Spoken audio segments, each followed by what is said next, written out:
Good morning children, welcome to my YouTube channel. बच्चों, आज हम सॉल्व करेंगे एक्सरसाइज 5.2 का क्वेश्चन नंबर 2। और क्वेश्चन नंबर 2 में क्या बोला है? Choose the correct choice in the following and justify. क्या बोला है? आपको ऑप्शंस दी है। एक एपी है हमारे पास जिसमें बोला है फर्स्ट में 30th term of the AP. जो एपी गिवन है 1074 वाला, इसके लिए हमें बोला है 30th टर्म की वैल्यू फाइंड आउट करो। और ऑप्शन दी है, ऑप्शन ए है 97, बी है 77 और सी है -77। तो इनमें से हमें चूज करना है कि कौन सी ऑप्शन सही है। लेकिन चूज करने के लिए हमें जस्टिफाई करना है। जस्टिफाई का मतलब है कि हमें इसको सॉल्व करना है। सो सॉल्व करने पर अब हमारे पास देखो क्या क्या गिवन है। 30th टर्म का मतलब है ये क्या है? एन है हमारे पास 30, मतलब नंबर ऑफ टर्म्स। एन क्या होता है बच्चों? एन होती हैं number of terms.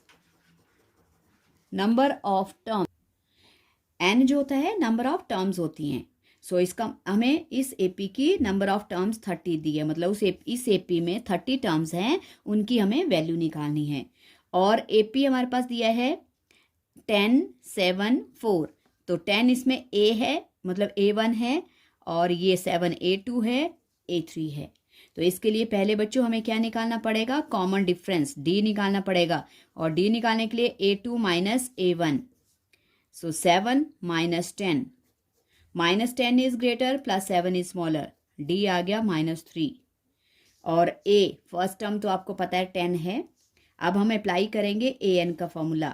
A n equals to a plus n minus 1 into D.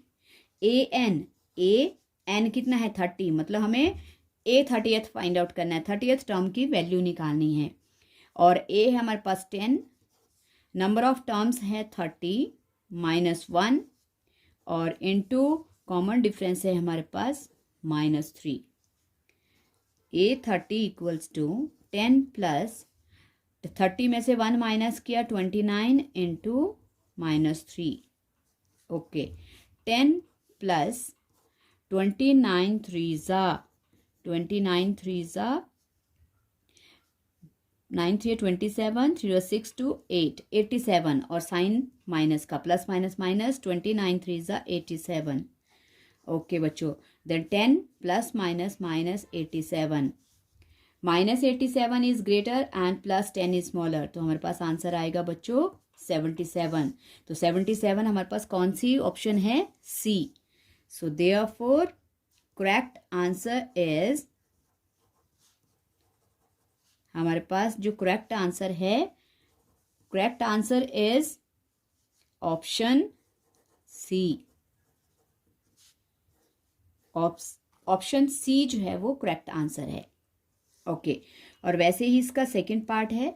Second part में बोला है 11th term of the AP. और एपी कौन सा है बच्चों हमारे पास? 11th term of the AP हमें दिया है -3 -1/2 एंड 2। ओके, ये हमें गिवन है। तो इसके लिए भी पहले एन हमारे पास है, एन हमारे पास है 11, और बच्चों ए है हमारे पास -3। ओके, अब हमें निकालना है common difference. Common difference D के लिए A2 माइनस A1, तो A2 है बच्चों हमारे पास -1/2, माइनस का साइन इसमें फॉर्मूले में है, और जो A1 है उसमें ऑलरेडी माइनस है। तो ये हो जाएगा -1/2, minus into minus plus.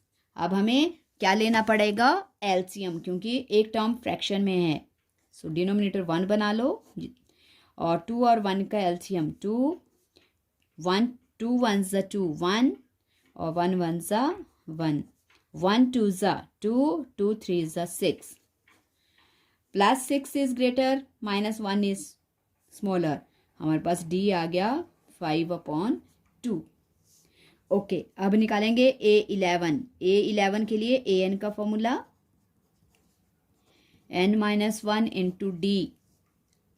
A11 equals to, A है हमारे पास -3, ओके, N हमारे पास 11 है, 11 - 1 इंटू, और D आ गया 5/2। सो -3 प्लस 10 में से 1, 11 में से 1 माइनस हो गया, 10 आ गया, और इंटू D 5/2, 2 1 ज़ा 2 5 ज़ा, ओके, देन -3 प्लस 5 5 ज़ा 25, okay, plus 25 is greater and -33 is smaller. हमारे पास आंसर आ गया 22। तो इसमें भी बच्चों हमें 3 ऑप्शन दी थी, ओके, मैं लिख देती हूँ। ए ऑप्शन में है 28, ऑप्शन बी में है हमें दिया हुआ 22, एंड ऑप्शन सी में हमारे पास है -38। तो हमारे पास आंसर आया +22, और +22 इज ऑप्शन बी।